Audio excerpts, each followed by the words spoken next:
In het Nederlands. Extra Journaal. Vers van de pers. Welkom bij Extra Journaal. Fijn dat u weer kijkt. We hebben het belangrijkste nieuws voor u op een rij gezet. En we beginnen met een scherpe brief van minister Silvania. Hij heeft een scherpe brief geschreven aan de ontvanger Alfonso Trona. In de brief stelt de minister dat de ontvanger zich de afgelopen tijd onvoldoende gehoor heeft gegeven aan de klachten van uw medewerkers en onvoldoende verantwoordelijkheid heeft genomen voor het realiseren van een veilige en gezonde werkplek. Het monitoren en de schoonmaak zijn er waarschijnlijk bij ingestoken en dat is op geen enkel moment acceptabel dat de werkplek voor de ambtenaren niet perfect is, zo schrijft de minister. Hij wil dat de ontvanger elke 2 weken laat weten wat hij allemaal doet om ervoor te zorgen dat er een zo veilig mogelijke werkplek voor de ambtenaren gegarandeerd kan worden. De brief is ook aan de pers, in de pers terechtgekomen. Maar het is duidelijk te zien dat de minister wil dat de ontvanger Alfonso Trona veel directer betrokken is bij het zorgen van een schone werkplek voor de ambtenaren bij de ontvanger. Zoals bekend was er onlangs een kort geding. De minister heeft gewonnen, want de ambtenaren hadden hun werk neergelegd omdat ze spraken over onhygiënische omstandigheden op de werkplek. Maar de minister vindt dat de ontvanger veel scherper hierop zich moet druk maken. Of in ieder geval gewoon de vinger aan de pols moet houden. Pisas garandeert, raffinaderij gaat open. Dat zei de minister-president van Curaçao gisteren, Guilmar Pik Pisas, tijdens een vergadering in het parlement. De raffinaderij gaat open, dat garandeert hij. Een datum kan hij niet geven. Het heeft ook te maken met de milieuwetgeving. Pas als helemaal precies duidelijk is waar de raffinaderij zich aan moet houden, kunnen er daadwerkelijk met investeerders zaken worden gedaan. Hoe langer dat duurt, hoe moeilijker het wordt. Maar de minister herhaalde dat de raffinaderij zal heropenen en dat het ook op een milieuvriendelijke manier gaat gebeuren. Doen wacht al 3 maanden op antwoord. Gisteren tijdens een vergadering van onderwijsvakbond Doen liepen de emoties hoog op. Toen bleek dat Doen al 3 maanden wacht op een vraag aan minister Ornelio Kid Martina waarom Doen, de onderwijsvakbond, niet mee mag praten, geen zitting mag hebben in het centraal georganiseerd overleg ambtenaren. Er zit wel een andere onderwijsvakbond, CITEC, in. Maar Doen zegt, wij vertegenwoordigen veel mensen binnen het onderwijsveld. Het is een totaal gebrek aan respect dat de minister niet eens een antwoord stuurt en dat we al 3 maanden zitten te wachten tot we mee mogen praten over belangrijke zaken. Er werd een motie aangenomen waarin de minister werd opgeroepen zo snel mogelijk antwoord te geven. Eis van 8 jaar voor de 600 kilo drugs. Het gaat nog steeds over de diefstal van ongeveer 600 kilo cocaïne uit een politiebureau. Dat gebeurde in de nacht van 13 en 14 oktober.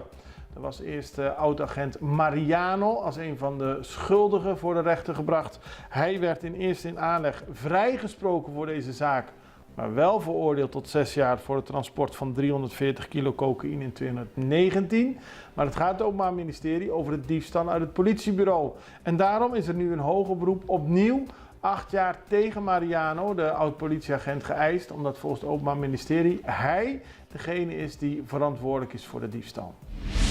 Eigenaresse van een Trago-bar moet meer dan 227.000 gulden betalen. Dat is bepaald in een hoger beroep. De eigenaresse zou in eerste aanleg werd ze aangeslagen voor meer dan 500.000, maar uiteindelijk hoefde ze maar 15.000 gulden te betalen. Daarop ging het Openbaar Ministerie in hoger beroep en nu heeft de rechter haar een boete van 227.000 gulden opgelegd. Dat is een onteigening. Het gaat om geld dat ze verdiend heeft door jonge vrouwen aan het werk te laten in haar eigen bar.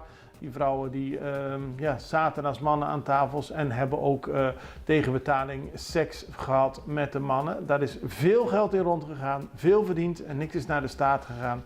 En daarom heeft de rechter deze eigenaresse nu tot deze straf veroordeeld. Dan was gisteren de officiële opening van een groot medisch congres hier op Curaçao.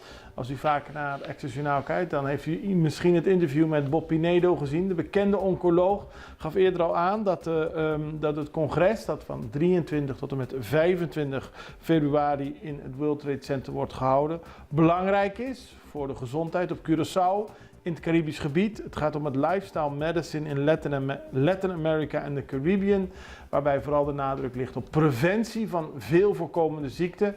Dan moet u denken aan suikerziekten, maar ook ziektes als gevolg van overwicht. Volgens Bob Pinedo moeten we niet langer kijken naar wat doen we als mensen ziek zijn, maar wat kunnen we doen om te voorkomen dat mensen ziek worden. En daarover komen experts bijeen in de komende dagen in het WTC.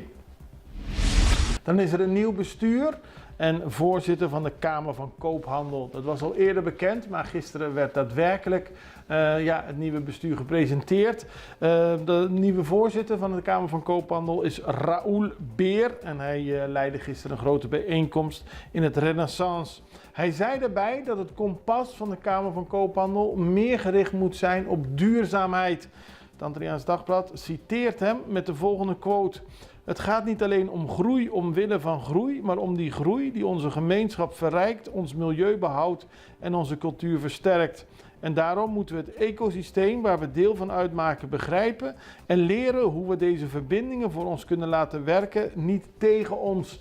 Mooie woorden van de nieuwe voorzitter van de Kamer van Koophandel, die niet alleen naar economische ontwikkeling wil kijken, maar vooral ook de nadruk op duurzame ontwikkeling voor Curaçao. We gaan even over naar de break en zijn zo bij u terug.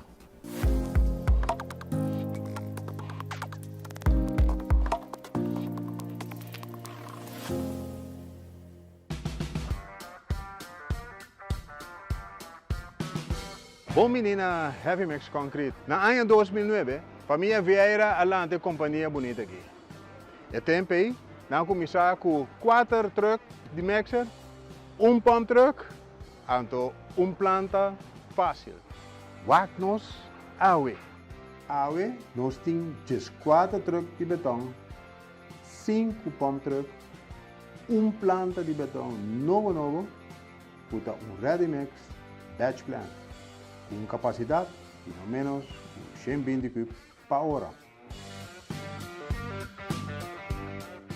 Corta explicação de ready mix batching plant, tá com a planta aqui, beton te worden mesclado, dingen mixer die planta e não dingen truck.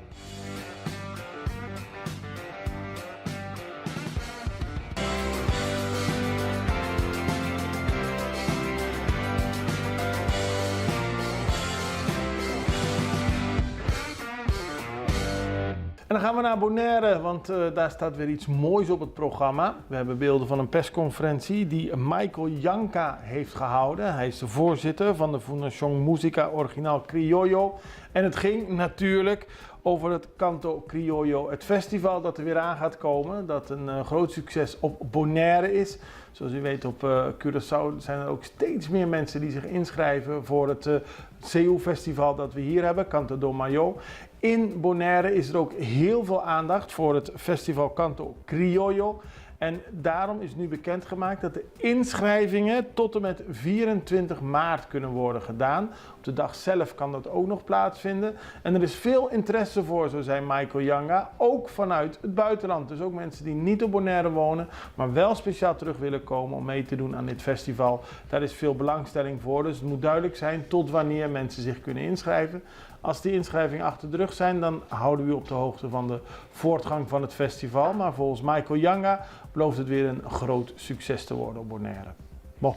Dan gaan we nu naar Spanje, want daar heeft een tragisch ongeluk zich voorgedaan. In een flat die is uitgebrand zijn verschillende mensen omgekomen. En de brandweer van Valencia die kan zelfs bijna 24 uur na het ontstaan van de brand nog steeds niet in alle gebouwen vanwege de hitte. Het gaat om een appartementencomplex dat volledig is uitgebrand. De hitte in het gebouw is zo extreem dat het onverantwoord is naar binnen te gaan. Eerst moet met bluswater de situatie worden afgekoeld. Bij de brand kwamen zeker 4 personen om het leven. Daarnaast zijn er 19 mensen als vermist opgegeven. Er vielen ook zeker 14 gewonden, onder wie 6 brandweerlieden. Het is een enorm appartementencomplex en dat maakt het des te lastiger om te blussen. Onder de gewonden is een kind van nog geen 7 en de oudste is een vrouw van 81. De brandweer heeft 22 voertuigen uit de wijde omgeving ingezet om het vuur te bestrijden. En het brak uit in een van de 2 torens van het complex. De oorzaak is nog onbekend. En het gaat inderdaad om een complex van 14 verdiepingen, waarin zo'n 450 mensen wonen in 138 flats. Maar de wijze waarop het gebouwd is, dat ziet u misschien ook op de beelden, zorgde ervoor dat het vuur zich heel snel kon verspreiden. De Spaanse minister-president Pedro Sánchez heeft inmiddels al een bezoek gebracht en heeft ook het werk van de brandweerlieden geprezen. Dan gaan we naar China, want dat is een heel ander bericht. En het is in alle treurigheid, als je het hebt over auto-ongelukken, ook een fascinerend beeld om te zien dat er in China, in de stad Suzhou, ik moet het goed uitspreken, Suzhou, een enorme auto-ongeluk heeft plaatsgevonden vanwege ijs op de weg. Meer dan 100 auto's zijn erbij betrokken. 9 mensen zijn gewond geraakt. Het gebeurde vandaag, vrijdag. Maar gewoon de totale hoeveelheid van in elkaar gecrashte auto's is heel bijzonder te noemen. Daarmee gaan we er vandoor en ik wens u een heel prettig weekend. Wij zijn er maandag weer met nieuw nieuws en ik hoop u ook. Het allerbeste. Tot ziens. Dag.